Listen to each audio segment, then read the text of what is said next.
Students, आज का हमारा टॉपिक है टाइम ऑफ सप्लाई। कि हम जब भी सप्लाई करते हैं गुड्स और सर्विसेज की, कोई भी हम सप्लाई करते हैं तो उसकी हमारी टाइम क्या होती है कि हम सप्लाई कब करें। टाइम ऑफ सप्लाई का यहाँ मतलब ये नहीं है कि हमें सप्लाई कब करनी है। टाइम ऑफ सप्लाई का यहाँ मतलब है कि जो हमारी लायबिलिटी है वो किस दिन जनरेट होगी। टाइम ऑफ सप्लाई का exactly meaning, it means on which day liability has been generated. कि हमारी जो लायबिलिटी है सप्लाई को लेकर, चाहे वो गुड्स की हो या सर्विसेज की हो, उसको लेकर हमारी लायबिलिटी कब जनरेट होगी। तो अब हम देखते हैं कि कब जनरेट होती है। सबसे पहले दो केसेस होते हैं हमारे, इन case of good, in case of services. हम जब सप्लाई करते हैं तो किस चीज़ की करते हैं, गुड्स की करेंगे या सर्विसेज की। गुड्स का सेक्शन होता है हमारा सेक्शन 12 और सर्विसेज की बात की है हमारे सेक्शन 13 में। अब इसमें भी हम गुड्स और सर्विसेज की सप्लाई कर रहे हैं तो दो चीज़ मैंने बताई थी, डिस्कस करी थी पहले भी, फॉरवर्ड चार्ज और एक रिवर्स चार्ज होता है हमारा। तो इसकी भी दो हमारे ऑप्शंस हैं, अंडर फॉरवर्ड चार्ज और under reverse charge. Under forward charge का हमारा सेक्शन है सेक्शन 12 का सब सेक्शन 2 और रिवर्स चार्ज का है सेक्शन 12 का सब सेक्शन 3। ऐसे ही सर्विसेज का time of supply in case of services. Services के केस में हमारे टाइम ऑफ सप्लाई वही फॉरवर्ड चार्ज और रिवर्स चार्ज दोनों की बात करेंगे। फॉरवर्ड चार्ज का है section 13 sub section 2 and reverse charge का है सेक्शन 13 सब सेक्शन 3। उसके बाद अब हम एक एक करके इन चारों को डिस्कस करते हैं कि कब हमारी लायबिलिटी जनरेट होती है। अगर हम देखें time of supply in case of goods, हम सबसे पहले गुड्स की बात करते हैं अंडर फॉरवर्ड चार्ज। हमें फॉरवर्ड चार्ज की, उस फॉरवर्ड चार्ज का सेक्शन था सेक्शन 12 सेक्शन हमारा गुड्स के केस था, उसका सब सेक्शन 2 जिसमें हमारी फॉरवर्ड चार्ज की बात की गई है। तो इसमें हम देखते हैं डेट ऑफ इनवॉइस कि हमारा जो इनवॉइस है कौन सी डेट को हुआ है जनरेट, और date of removal of goods, या फिर हम देखेंगे जो हमारे गुड्स जा रहे हैं, गुड्स की रिमूवेबल मतलब गुड्स हमारे जा रहे हैं या वो डेट। इन दोनों में से जो भी हमारा सबसे पहले काम हो रहा है, चाहे हमारा पहले इनवॉइस जनरेट हो रहा है या फिर हमारे सबसे पहले गुड्स जा रहे हैं, इन दोनों में से जो भी काम पहले होगा उस दिन हमारी लायबिलिटी जनरेट हो जाएगी। टाइम ऑफ सप्लाई हमारा उसी दिन का माना जाएगा। नेक्स्ट उसके बाद बात हम करते हैं time of supply in case of services. Forward charge case under forward charge, services के केस में, फॉरवर्ड चार्ज के केस में क्या होता है, सेक्शन 13 हमारा सर्विसेज का है और उसका सब सेक्शन 2 फॉरवर्ड चार्ज बताता है।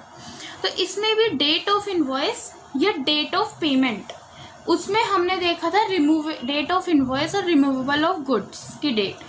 इसमें हम देखेंगे चाहे हमारी डेट ऑफ इनवॉइस हो या डेट ऑफ पेमेंट हो, जो भी पहले होगा वो उस दिन हमारी लायबिलिटी जनरेट हो जाएगी।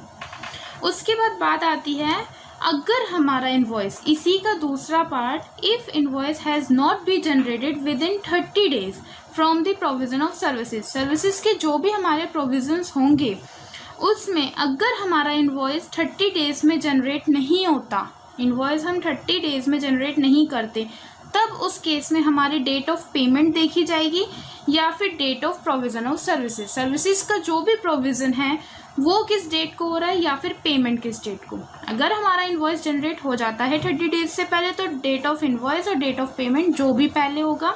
अगर हमारा 30 डेज में इनवॉइस जनरेट नहीं होता तो डेट ऑफ पेमेंट या जो हमारे सर्विसेज की प्रोविज़न है उसकी डेट, उन दोनों में से जो भी पहले होगा उस दिन हमारी लायबिलिटी जनरेट हो जाएगी। अब नेक्स्ट, ये तो हमारा फॉरवर्ड चार्ज की बात हुई थी गुड्स और सर्विसेज के केस में। अब आते हैं रिवर्स चार्ज। रिवर्स चार्ज सबसे पहले हम देखते हैं इन case of goods, time of supply in case of goods under reverse charge. Section 12 sub section 3, 12 section है हमारा गुड्स का, उसका सब सेक्शन 3 रिवर्स चार्ज। तो इसमें हम देखते हैं date of receipt goods, goods की जो रिसिप्ट है उसकी डेट, फिर या फिर देखते हैं डेट ऑफ पेमेंट या हमारी पेमेंट कब हो रही है। इन दोनों में से जो पहले होगा वो हमारा माना जाएगी, उसी दिन की लायबिलिटी जनरेट मानी जाएगी। उसके बाद आता है या फिर इसका दूसरा केस भी है, if payment is not made with in 30 days. इसमें भी अगर हमारी पेमेंट 30 डेज में नहीं होती हमारे इनवॉइस के according from the date of invoice, जब भी हमारा इनवॉइस जनरेट हो रहा है उससे 30 दिन तक अगर हमारी पेमेंट नहीं होती है तो हम date of receipt of good, ये जो भी हमारी गुड्स की रिसिप्ट डेट होगी वो, या फिर डेट इमिडिएटली आफ्टर 30 डेज, 30 दिन के बाद, जो भी इमिडिएटली मतलब 31st डे, जो हमारा 31st डे होगा, जो भी हमारा 31st डे होगा, उन दोनों में से जो पहले डेट आएगी वो हमारी लायबिलिटी जनरेट उस दिन की मानी जाएगी।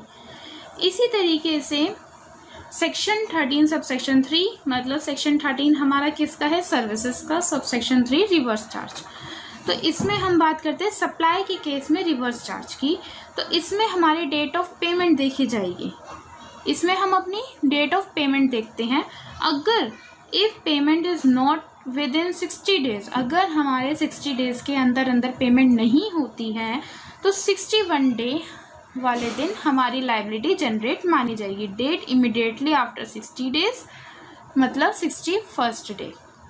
ठीक है, ये था हमारा time of supply in case of goods और services under forward and reverse charge. तो ये थी आज की हमारी वीडियो। अगर आपको पसंद आई हो तो लाइक शेयर एंड सब्सक्राइब ज़रूर कीजिए।